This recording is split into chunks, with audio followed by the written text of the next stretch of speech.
La première journée de la phase de groupe de la CAN a pris fin ce mercredi 17 janvier 2024. Dernier favori à entrer en piste, le Maroc a tenu son rang en étriant la Tanzanie. Les Lions de l'Atlas ont pris l'avantage à la demi-heure de jeu grâce à son capitaine.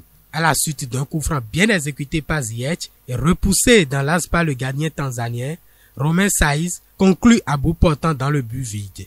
Visiblement boosté par le discours du sélectionneur Adel Amrouche à la mi-temps, les Taifa Stars prenaient à la gorge les demi-finalistes du dernier mondial et inscrivaient leur premier tir au tableau statistique 2 minutes seulement après la reprise. Mais les Marocains ne baissent pas le pied pour autant. La tâche se complique pour la Tanzanie qui finit à 10 suite au deuxième carton jaune, synonyme d'expulsion pour Novatus Miroshi. 7 minutes plus tard, Unai exécute un bel 1-2 aux abords de la surface avec Amin Adli et trouve le petit filet droit de Manoula sur une reprise parfaite du plat du pied droit. El Nesri tue le match à la 80e minute en inscrivant le 3e but sur un centre d'Achraf Hakimi. Le Maroc sort donc victorieux de cette rencontre en attendant la deuxième journée.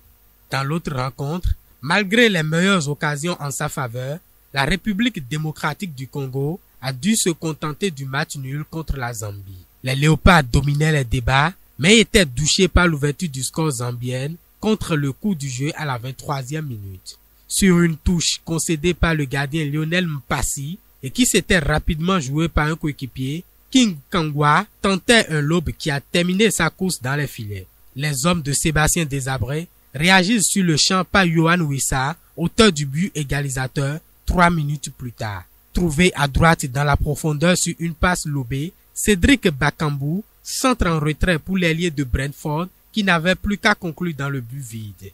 Au retour des vestiaires, la RDC a pris le jeu à son compte. Passe, dribble, tir, tout y était, mais ce n'est qu'une domination stérile, car au bout des 45 dernières minutes, elle n'a pu trouver à nouveau le chemin des filets zambiens qui disposent d'une défense assez compacte et solide, dirigée surtout par le seul rescapé de 2012, Stopila Sunzu. Les deux formations se quittent donc dos à dos. La deuxième journée de la phase de groupe démarre ce jeudi 18 janvier 2024.